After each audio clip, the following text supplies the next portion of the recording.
Well, a very good afternoon from University of New England, Armidale. I'm Professor Michael Adams and have the honour of being the head of school here at UNE. And it is always a pleasure to be part of the annual Sir Frank Kitto public lecture. Of course, we are on traditional lands here in Armidale in the Anawan country, and we continue to respect our 60,000 plus year history of the traditional owners of this land and knowledge. And I would like to, on behalf of the law school, show our respect to the elders past and present and to the emerging generations. Our guest speaker is speaking from Melbourne, and she is on obviously different lands, and I'm sure she will acknowledge her people when she commences. Professor Adrienne Stone is very well known to many of you, and we are so grateful for her time today. We are disappointed that she's not here in person, but circumstances beyond her control have made that possible, and thank goodness for the technology we have available. Many of you will know that Professor Stone, of course, is the Redmond Barry Distinguished Professor, and she has held a number of roles at the University of Melbourne, and we believe is a good friend of our Deputy Vice-Chancellor, Professor Simon Evans. And again, Simon was looking forward to catching up in person. I know these things have a way of playing out. Your title, Adrienne, is very confronting and very appropriate. The democratic significance of academic freedom. It goes to the heart of what many of us struggle with, both in our academic life and also the discourse in the public square. So, colleagues, as Adrienne is going to speak for 30 to 35 minutes or so, there will be opportunities for questions and answers, and please use the Q&A facility rather than in the chat function, because it's just easier for us to control good things. And our wonderful colleague, Professor Greg Kahn, who is organised, of course, the Kitto and our Kirby seminar series, will handle those Q&A at the end of the presentation.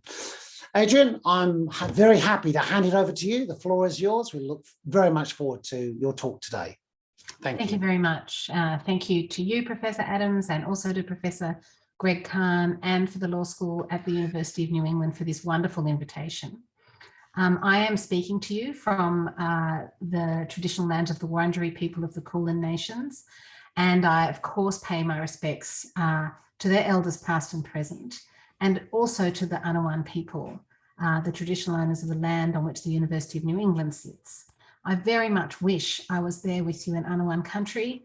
I was particularly looking forward to a visit to that very beautiful part of the world and to get to know the university a little, but I'm very grateful for your flexibility in accommodating me on Zoom today. I also want to acknowledge what an honour it is to speak at a lecture series named for Sir Frank Kitto. He was, of course, a giant of the Australian judiciary, serving on the High Court for 20 years, from 1950 to 1970. He was very much a traditional jurist, a champion of criterion of liability tests, as well as Sir Owen Dixon's strict and complete legalism. But that traditionalism also entailed, as others have noted, a commitment to the rule of law that shone through especially strongly in cases like the famed Communist Party case, where His Honour formed part of the majority that invalidated the Menzies government ban on the party. And what I think was his deep liberalism was evident as well in his post-judicial life, when he was an exemplary public servant, supporting two institutions that remain central to Australian life today: the press, through his chairmanship of the Press Council, and the university sector through his chancellorship of this great university. And that last role chimes especially loudly with my topic today, because the central argument of this lecture is that universities properly conceived are important institutions of democracy. We need to attend to universities and to academic inquiry as elements of, or perhaps preconditions for, democratic government. And in this sense, academic freedom, which is the doctrine that ensures universities can flourish in their central role, academic freedom should be understood as a matter of constitutional significance. The lecture has three parts. I'll begin with the concept of academic freedom itself, exploring its natures and the purposes it serves. In the second part of the lecture, I turn to the connections between academic freedom and democracy. And it's at this point that I will defend the role of university in securing what I call the epistemic foundations of democracy. And here academic freedom emerges as central to this project. The lecture will explain and defend academic freedom, both for its intrinsic value and for its role in the support of democracy. The concluding part of the lecture will examine some of the consequences of my arguments. So let me turn first to this concept of academic freedom, a term often bandied about and not often explored in depth. I would like to acknowledge that this part of the lecture draws upon a book I wrote with Carolyn Evans, now the Vice-Chancellor of Griffith University. And so some of the credit of this part of the work needs, of course, to go to her. But academic freedom, as I conceive it, is a claim that academics personally and some others engaged in academic inquiry are entitled to certain freedoms and privileges not enjoyed by all employees of the university, nor accorded to other professional enterprises. As commonly understood, the core activities to which academic freedoms applies are research, publication, and teaching. Now, the principal justification for this freedom lies in the fact that universities contribute to the public good by advancing the search for and dissemination of knowledge through teaching and research. So the basic proposition is that free academic inquiry is conducive to the production and dissemination of knowledge. Now that is a basic and to me highly intuitively appealing proposition, but a full justification of it confronts some thorny issues, just one or two of which I'll address in my remarks today. The most fundamental objection that I encounter when I talk about this idea is that the idea that academic freedom advances knowledge appeals to a concept of truth that is unintelligible or at least inaccessible to humans. Or sometimes it's said that the search for truth is so hopelessly inflected by the perspectives and biases of the truth speaker, and that's us as academics, that what counts as reality is really a subjective representation. Now, I think there's something ironic about scholars making this kind of claim, as it undermines the very enterprise they're engaged in, and in any event itself involves a sort of kind of truth claim. But if it were seriously to be held, that position would dramatically reshape the case for academic freedom.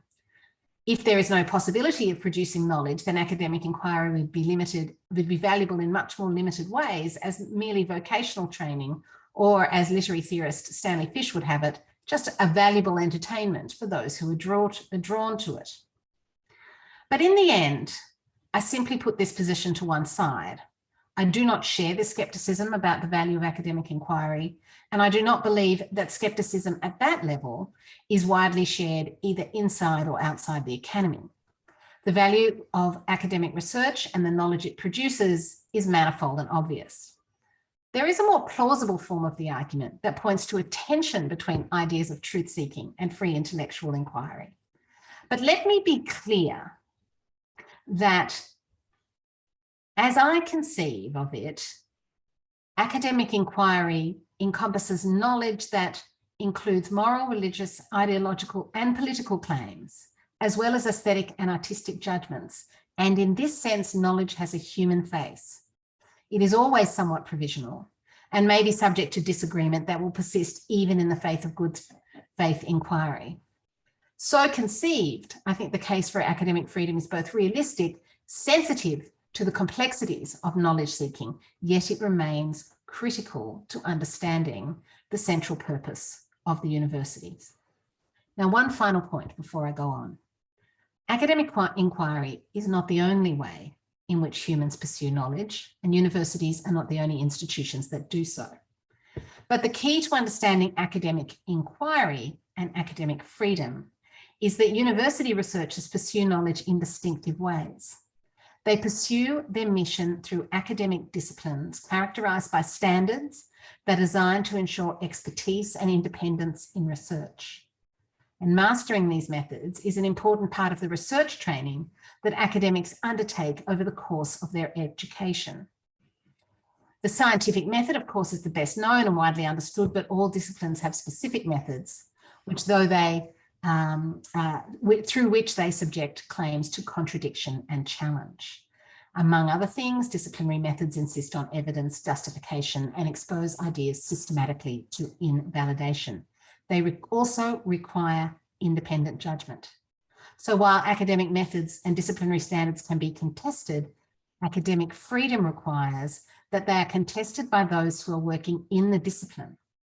In short, what constitutes good philosophy or history or science is a question for philosophers, historians, and scientists, and not for governments and university management.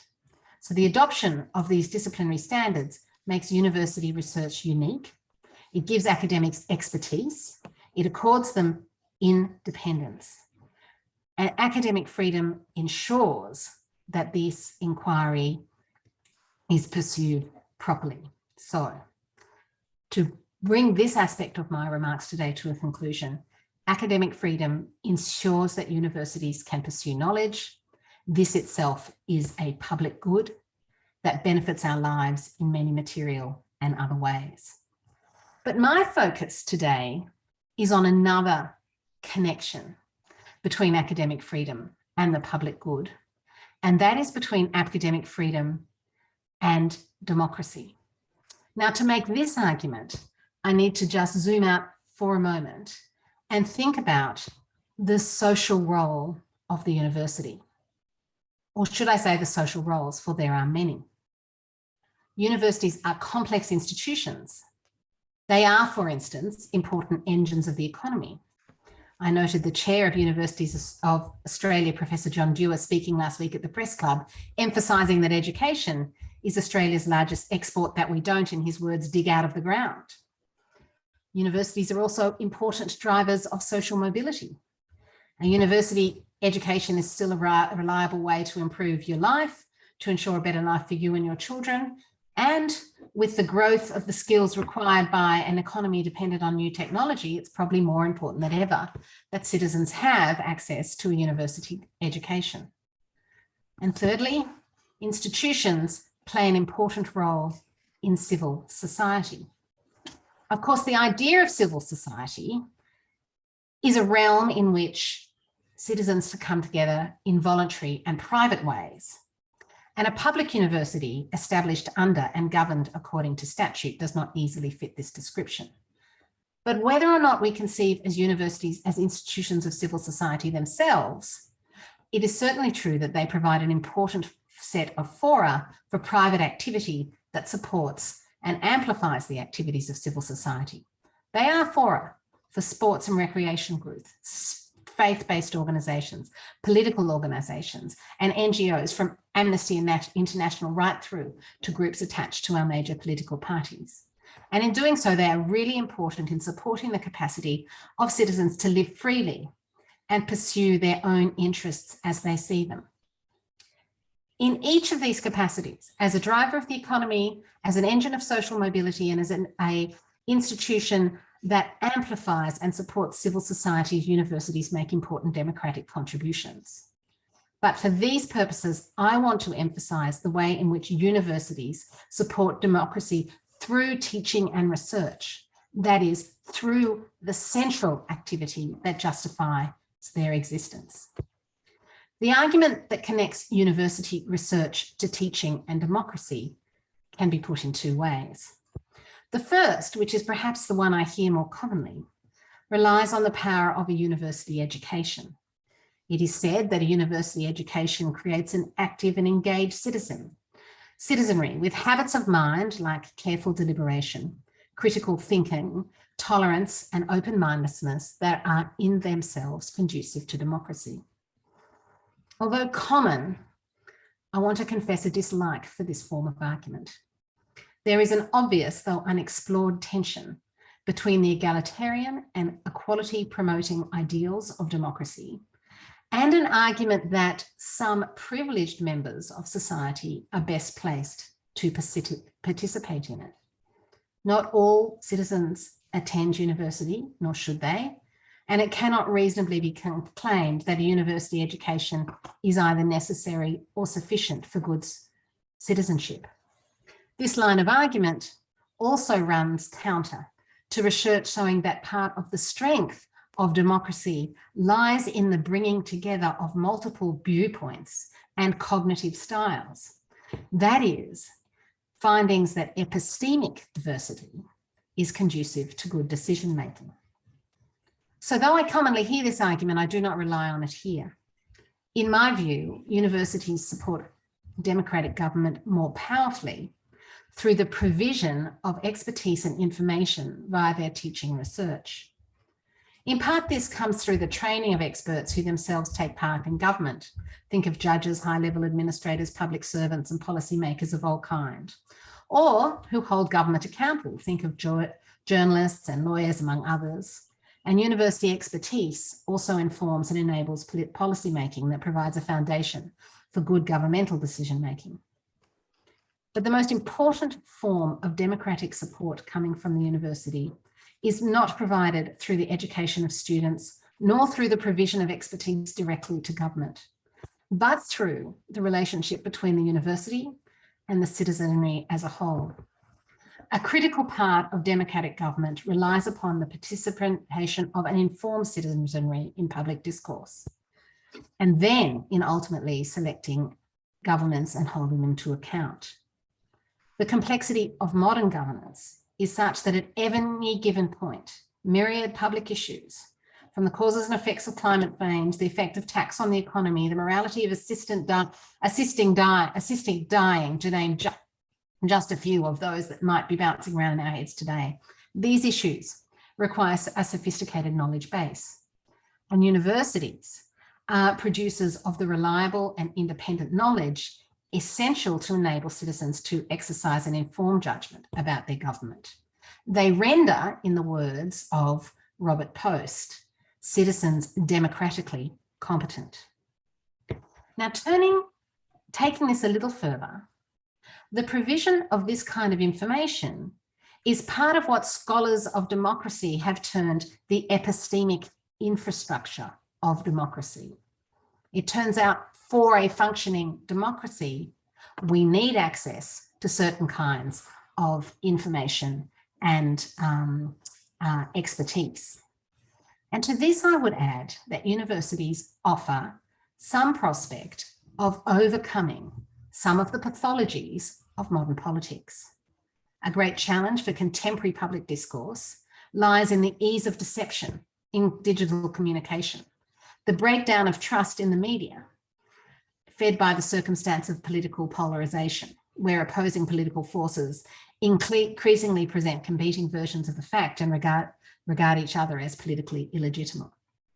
In these circumstances, the independence and reliability of disciplined university research may be one of the few ways to progress political arguments.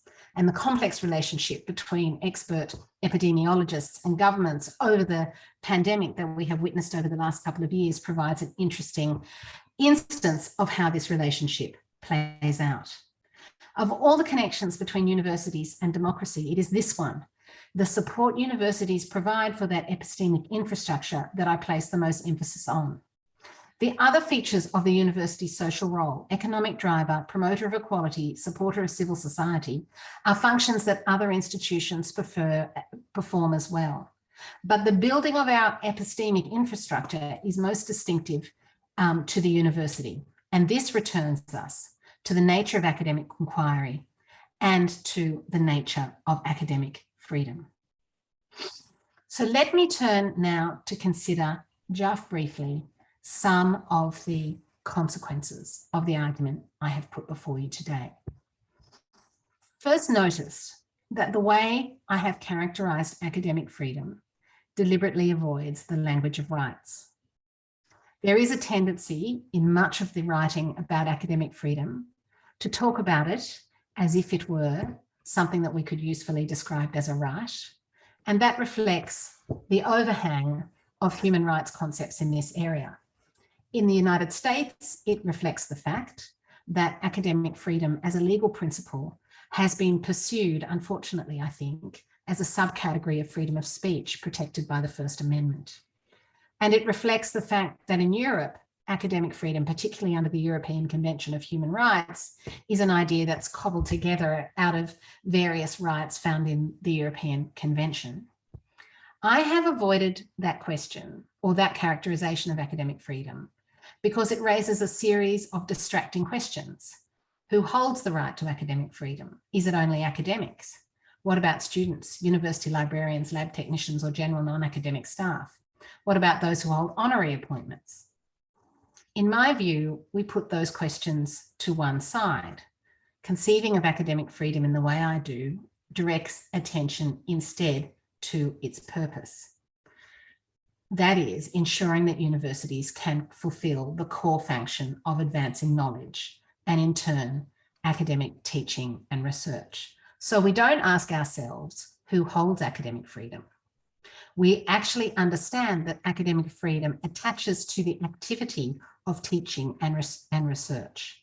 It protects that activity and those who engage in it. Now, of course, for the most part, those who enjoy the fullest protection of academic freedom will be academics engaged in teaching and research. But of course, there are ways in which other people in the universities are also engaged in teaching and research. I should also note that on my account, students enjoy a form of academic freedom. That is, they are entitled to the freedom to learn and to an environment in which they can learn. Now, all of this should make it very clear that academic freedom is not freedom of speech. So let me backtrack here and say that I first became interested in academic freedom because I'm a scholar of freedom of speech, and that I was constantly being approached by colleagues and sometimes by the media to comment upon controversies within universities that were characterized to me as free speech controversies. And many of them seemed to me to be nothing of the sort. When we are dealing with a controversy, for example, like that arose around Peter Ridd, a well-known scientist at James Cook University who held unconventional views on climate change. When we deal with a controversy like that, it does not seem wise to me to characterize that as a dispute about freedom of speech. Freedom of speech is a principle that exists in the society at large to ensure certain social goals, such as the living of an autonomous and dignified human life, such as popular participation in the process of self-government. But those are not the goals of academic freedom, which exist to promote a very particular kind of activity, academic inquiry, in a particular kind of environment. And to confuse the two risks subsuming academic freedom under a more general social principle. So academic freedom is not freedom of speech. In some ways, it is narrower. In some ways, it is stronger, in my view. And in some ways, it is broader. It, of course, attaches to some activity that is not expressive. Now, understanding universities in the way that I have sought to explicate in this lecture helps us understand the distinction between academic freedom and freedom of speech, because freedom of speech, of course, remains a very important principle on university campuses. But the importance of freedom of speech in universities reflects the role of universities as institutions of civil society. And when we are operating in that mode in universities, when we are, for example, looking at activity that occurs in the public square of the university, at that point, principles of freedom of speech seem to me to be relevant. But when we are thinking about the very special activities to which universities are devoted, the dissemination of knowledge through teaching and research, which in turn has significant consequences for building an epistemic infrastructure for democracy, at that point, it is the principles of academic freedom that are relevant. Now, these two principles. For the most part, I think operate in concert. For the most part, they counsel us to have very robust and vibrant debates in all areas of university life. So I have called these two freedoms the two university freedoms. But recognizing that they serve different aspects of university life helps us reconcile the rare occasions in which they come into conflict. And in my view, in the rare circumstances where they might come into conflict, it is clear that we ought to prefer academic values, that we ought to insist upon academic standards of evidence, reason giving and justification on our campuses, that we ought not to tolerate activity that is not only non-democratic, but operates in flagrant disregard and seeks to undermine those principles. And that is because the university's really core and distinctive social role is to create a research community dedicated to the advancement of truth and knowledge through teaching and research. So in my view, we have two important principles that will only occasionally conflict. And my own view is academic freedom ought to have priority. This brings me to my last point. I have made this point in some detail, partly because I want to celebrate the role that universities have, not just in improving our economy and allowing people to achieve social mobility and providing a forum for politics, but the role they have in providing critical support for democracy. At the same time, it ought to draw our attention to the vulnerabilities of universities. Universities are, in my view, necessary for democracy, but they are, by the same token, threatened when democracy is threatened. So if you look internationally, when you see authoritarianism rise, you will see attacks on intellectuals and universities rise.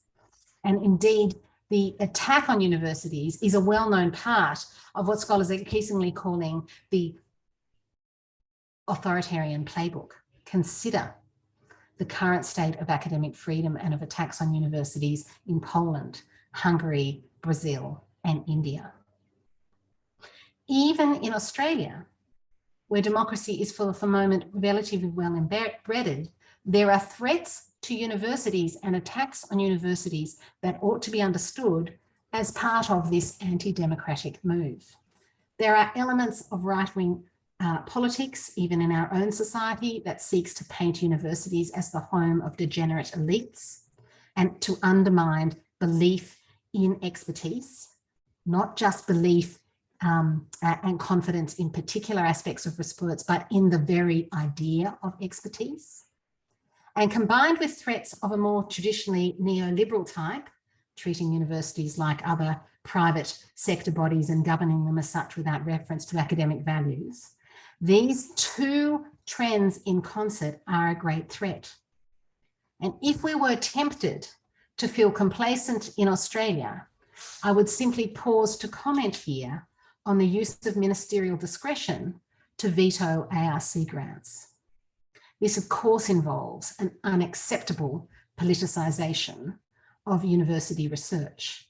And I note that the rhetoric around it trivialises research, reflecting both neoliberal commodification of research and a populist stroke authoritarian denial of academic expertise.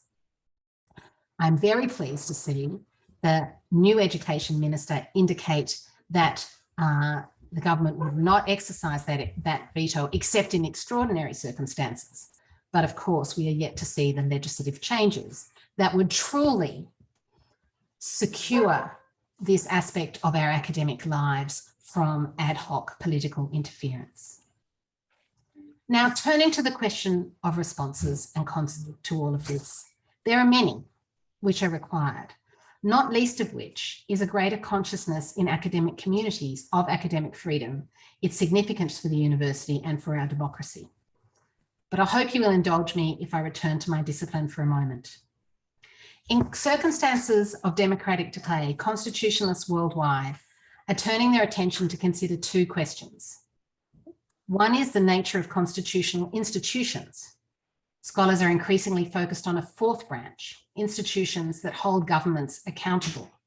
Indeed, many constitutions explicitly recognise this fourth branch of institutions charged with protecting constitutional democracy, such as electoral management bodies, anti-corruption agency, and ombudsman offices. So on the hand, there is an increased focus on constitutional institutions. At the same time, scholars are focusing their attention to the conditions for successful government, not just limiting what governments do, but a recognition that constitutions enable and structure how government acts. And the most ambitious claim is that the very concept of a constitution requires that it enables a government to promote the well-being of its people. My focus on universities as instruments of democracy responds to both these concerns. I would not characterise universities as integrity institutions, but instead drawing on the work of Vicky Jackson as knowledge institutions. And knowledge institutions secure the epistemic foundation of democracy, just as integrity institutions protect the integrity of democracy. And equally, we need to focus on conditions in which those institutions thrive, and to note that universities depend on the very democracy they nurture. So if we think about universities as constitutionally significant institutions, we will think about academic freedom as a constitutionally significant principle. And this gives us a better appreciation of its significance and a better capacity to defend it. When we defend academic freedom, we are not defending a special pleading that makes our lives as academics more interesting and valuable. We are defending a principle of democracy that operates for the public good. Thank you very much.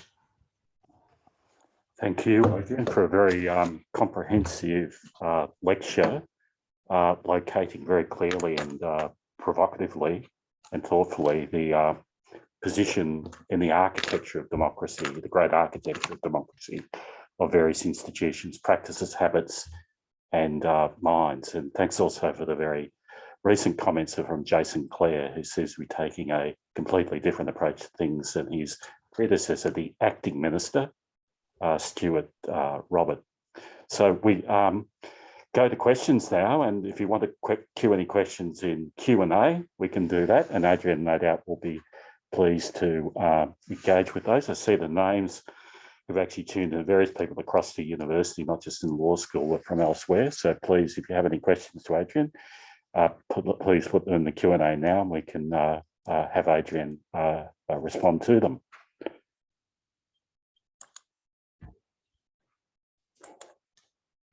While you're doing that, Greg, can I be indulged to ask Professor Stone a question to get the ball rolling? I'm glad you mentioned the Professor Reid James Cook University case, because I think that is a nice example, I think, of the blurring of the lines of freedom of speech and academic freedoms, etc. Do you have any sort of further, and obviously it's a court case that was played out around misconduct and employment, etc.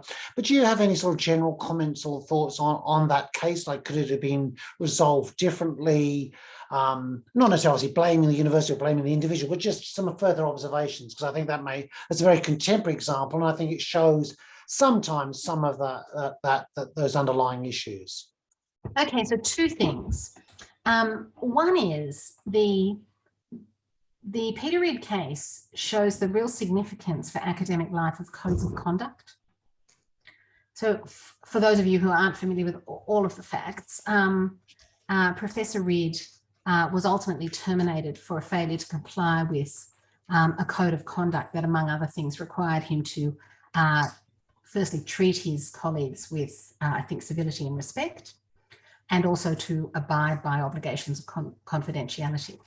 So we had, on the one hand, codes of conduct, and the other hand, we had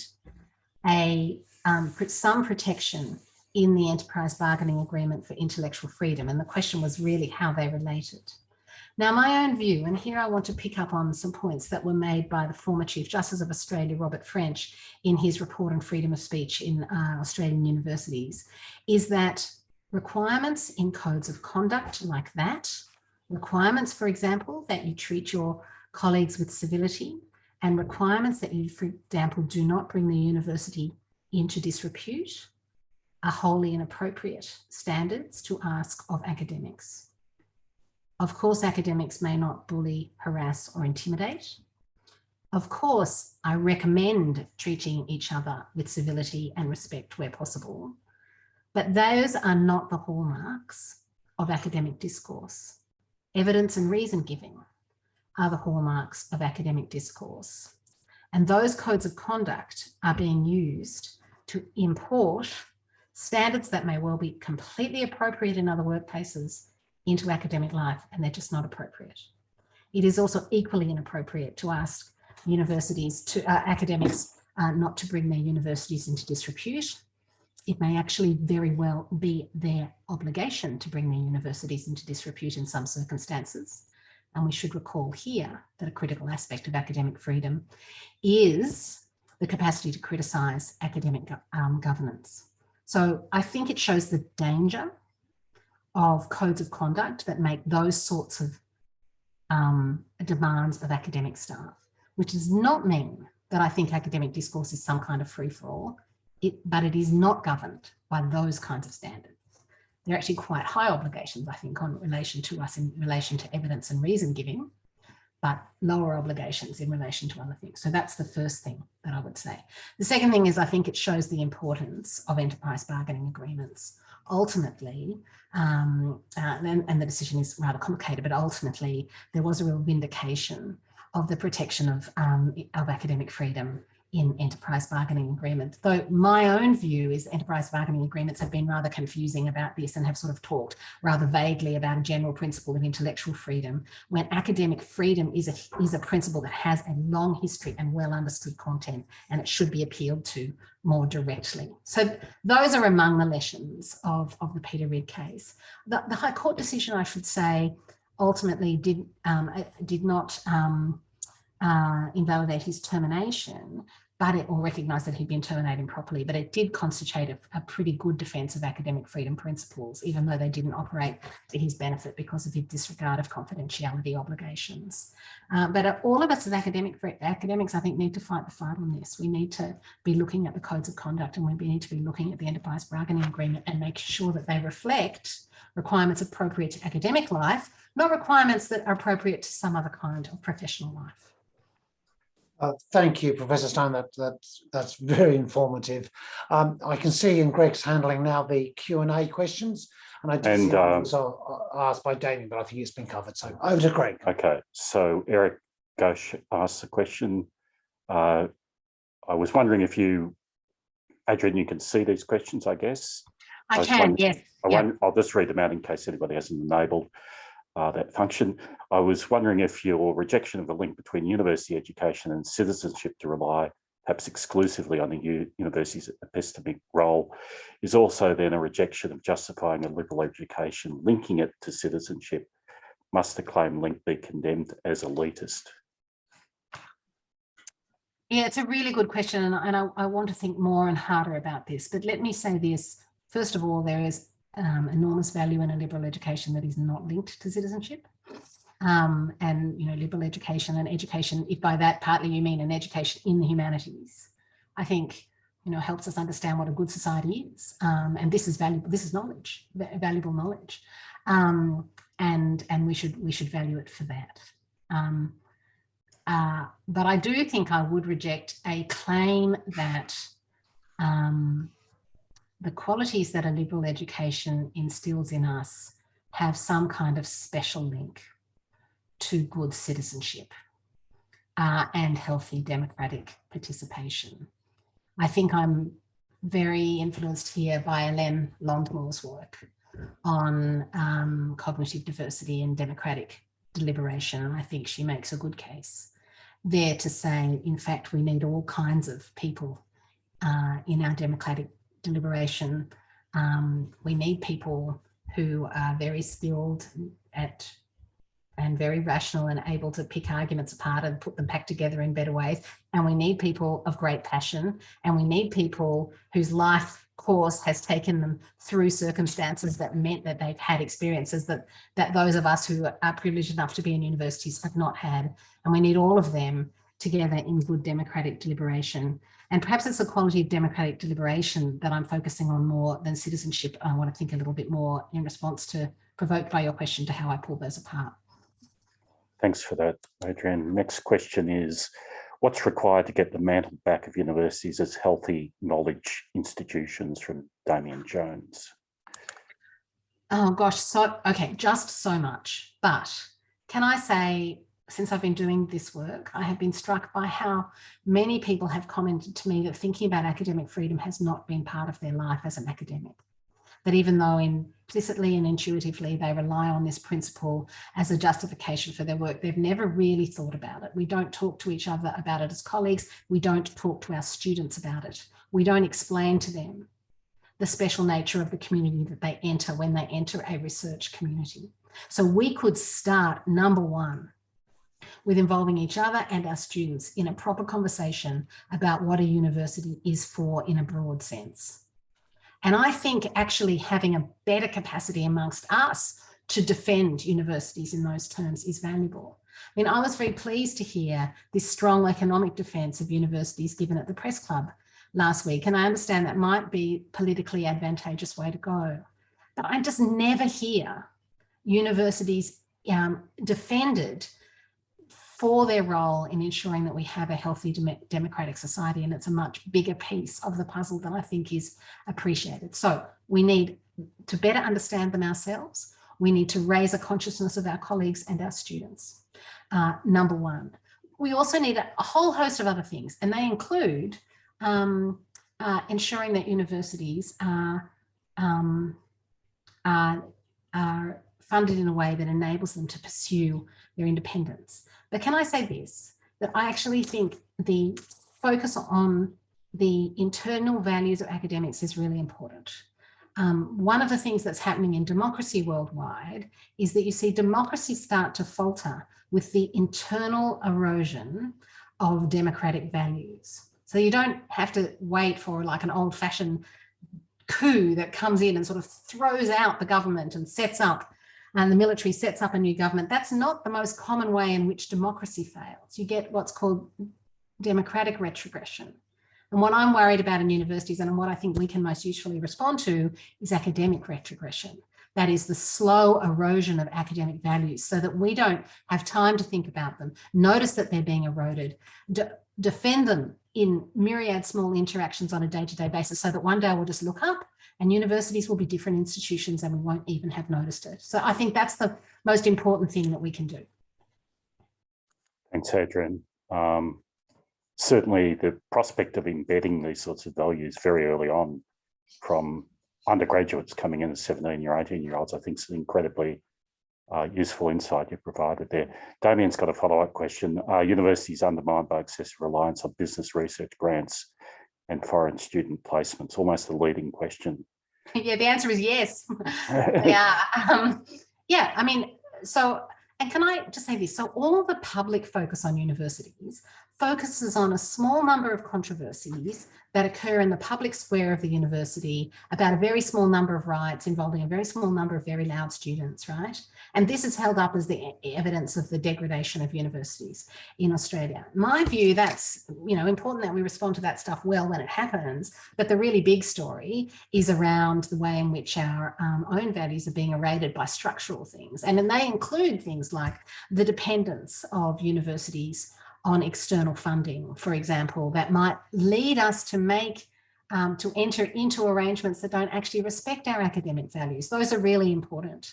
But what has surprised me, and just to hark back to my own last answer, is how often this happens not because of some external pressure, but actually just because of a lack of pushback within the academic community itself. But you're right. About those structural things. I think we can usually focus on ourselves to at least turn some of it back. Just go to the next one. And a question from Graham Maddox. Thanks for the brilliant clarity. Would you care to comment on the Dawkins-Hawke reintroduction of student fees by a populist argument that university graduates would be more wealthy than other people? So I don't know that I necessarily have all the expertise to respond to the particular events that happened around those reforms, I guess, back in the 1980s. So let me say a couple of more general things. Universities owe democracy something, right? We're supported by governments and we owe something in return.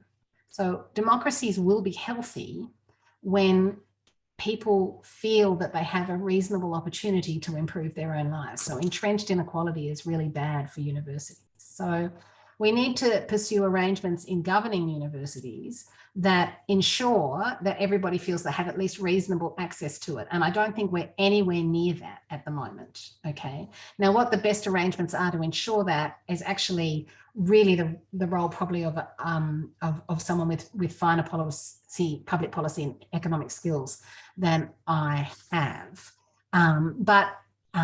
If the upshot of those reforms was to decrease equality of access to universities, if that is factually the case, and I don't know, but if that was, then I would regard it as a unhealthy reform from a democratic perspective. Okay, I have another question. Damien's had a fair go, so I'll go to Daniel Kit. There's a lengthy question there. So Adrienne's just scanning it at the moment. I've noticed in my teaching first year students, there seems to be a general degradation of rational thought. This is an experience that is not unfamiliar to some of us. Questioning the subject matter we are teaching, especially with young generations. In other words, they seem to rote consume rather than questioning subject matter and resource materials provided. You think that the way students are taught to question the subject matter and the resource materials plays a part to this. Obviously, these are nascent democratic citizens consuming democracy within a major part of civil society known as university. Over to you, Adrienne. So that's a really hard question. So if we have a situation where students are coming to us without open minds, what are our obligations to do it? You know, I just absolutely love this thing that was said by a former president of the University of California. He said, the job of a university is not to make ideas safe for students, but to make students safe for ideas, right? I think we ought to be very concerned to ensure that students are open-minded, and there are a couple of risks to that. One is that they're just kind of excessively focused on vocational training. And another risk is that they have extremely hard ideological views that we can't penetrate, right? They're both risks. I think the way they are taught is really important. I think the external pressures on them are also important. That's very hard for universities to address. But I think a university ought to engage more explicitly with its students on what we think they are doing here. You know, they come in, this might be the most diverse place they've ever been. They may not have family. They may not know people who've attended university. They may not really understand what the academic enterprise is. And I think even before they get here, we should start communicating them in a way that explains to them that we're bringing you into a research community. And when you come into a research community, what you're going to be doing is exploring ideas. And they're going to be challenging, and their use is not always going to be immediately obvious to you. And sometimes they're going to be uncomfortable. And we are here to help you through that. But the aim of this enterprise is actually to have your mind open and yourself challenged. And if we can at least start to communicate that idea to students, I think we'll have some more success at breaking down these problems that you talk about, which I think are of several sources. Thanks for that. And to Maria Cotta,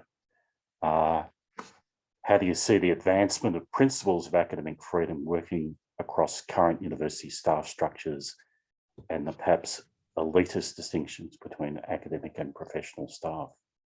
So,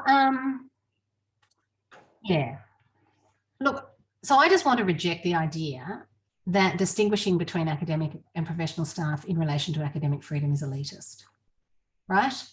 And that's why I focus, the principles of academic freedom ought to focus on the activity to which it attaches. It attaches to that activity that is centrally concerned with research and teaching.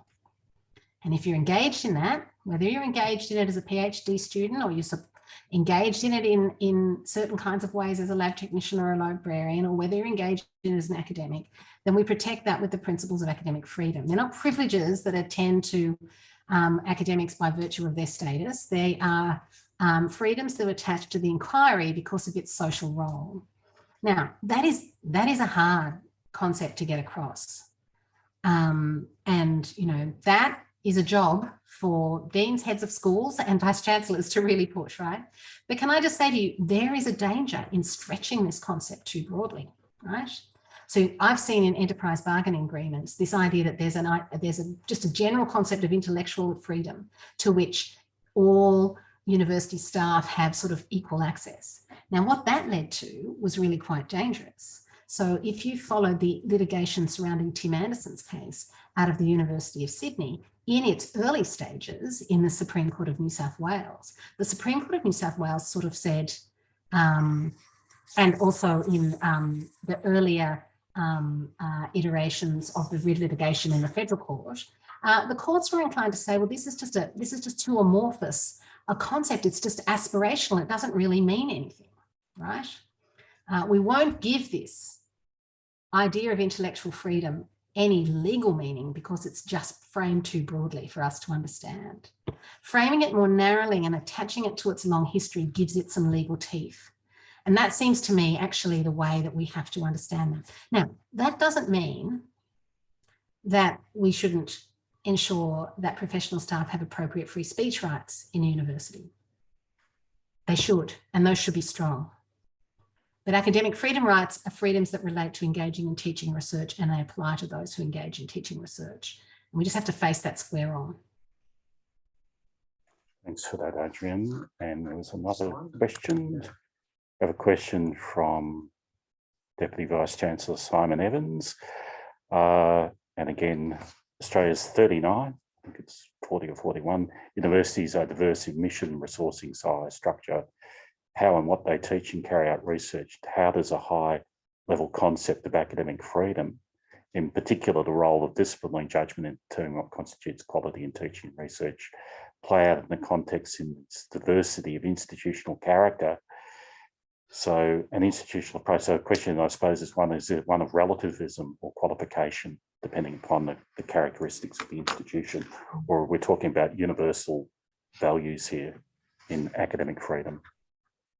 So it's a really interesting question, and I want to say a couple of things. First of all, I think the fact that Australian universities are diverse in mission is something that traditional academic freedoms principles can cope with.